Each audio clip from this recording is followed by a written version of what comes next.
क्या आपने कभी सोचा है कि हमारे पैरों के नीचे, धरती की मीलों गहरी परतों के नीचे वास्तव में क्या है?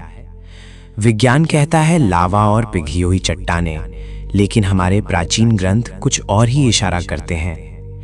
हिमालय की एक ऐसी ही रहस्यमय गुफा में एक साधु ने अपने प्राण त्यागने से पहले बस एक बात कही थी, नागलोक कोई कल्पना नहीं, एक ऐसा आयाम है जहां से लौटना असंभव है। आज हम उस दुनिया की यात्रा पर निकलेंगे जहां जाने के लिए देवताओं को भी अनुमति लेनी पड़ती है। एक ऐसी जगह जहां समय हमारे हिसाब से नहीं चलता।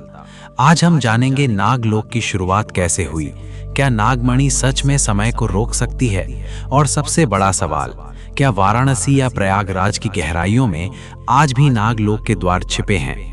ये कोई साधारण कहानी नहीं है, ये उस भव्य लोक का इशारा है जो हमारी सोच और कल्पना से कहीं आगे है।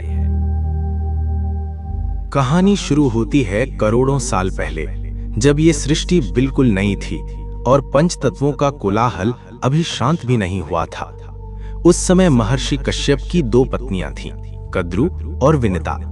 ये दोनों केवल पत्नियां नहीं बल्कि सगी बहनें भी थीं, जिनके बीच का प्रेम आगे चलकर एक विनाशकारी ईर्ष्या का कारण बनने वाला था। महर्षि ने जब उनसे वरदान मांगने को कहा तो विनिता ने केवल दो ऐसे पुत्रों की इच्छा की जो तेज और बल में अद्वितीय हों। लेकिन कद्रु के मन में सत्ता का मोह जाग उठा था। उसने विनिता को नीचा दिखाने के लिए 1000 ऐसे पुत्रों का वरदान मांग लिया जो पराक्रम में देवताओं को भी चुनौती दे सके। ब्रह्मा जी के आशीर्वाद से कद्रु ने 1000 अंडों को जन्म दिया, जिनमें से हजारों वर्षों के इंतजार के बाद दिव्य नाग प्रकट हुए। इनमें सबसे पहले और तेजस्वी थे शेष, जिनकी आभा सूर्य के समान थी।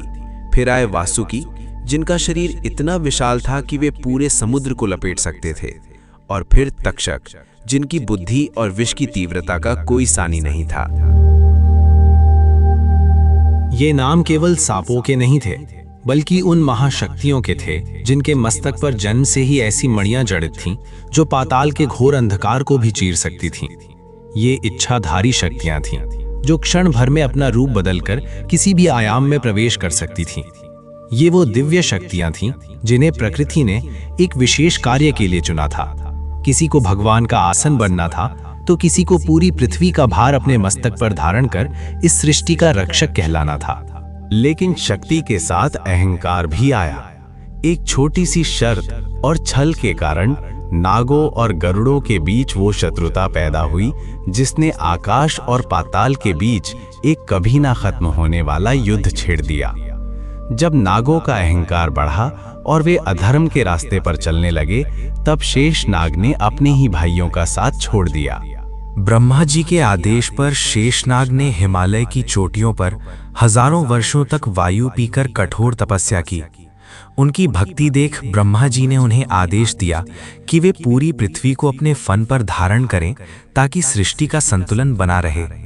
तभी से शेषनाग इस पूरी पृथ्वी को अपने मस्तक पर थामे हुए हैं। उनके हिलने मात्र से धरती पर प्रलय आ सकती है, लेकिन उनका धैर्य ही हमें सुरक्षित रखता है। अब बात करते हैं नागलोक की सबसे कीमती और रहस्यमयी वस्तु की, नागमणि की।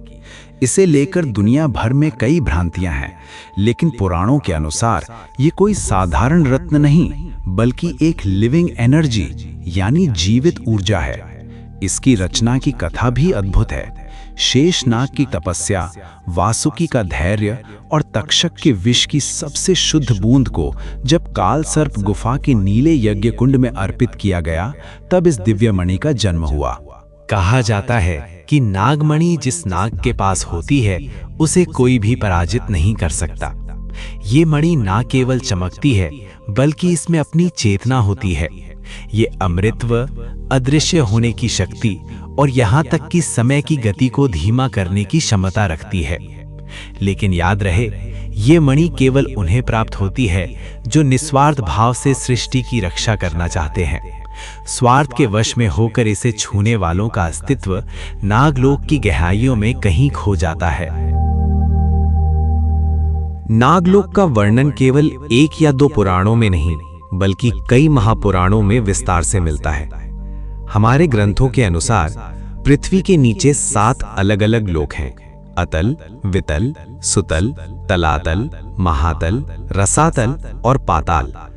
नागलोक इसी पाताल का वो भव्य हिस्सा है जहां सोने की दीवारें हैं और मणियों की रोशनी से पूरा साम्राज्य जगमगाता है। लेकिन क्या आज भी वहां पहुंचने का कोई रास्ता है?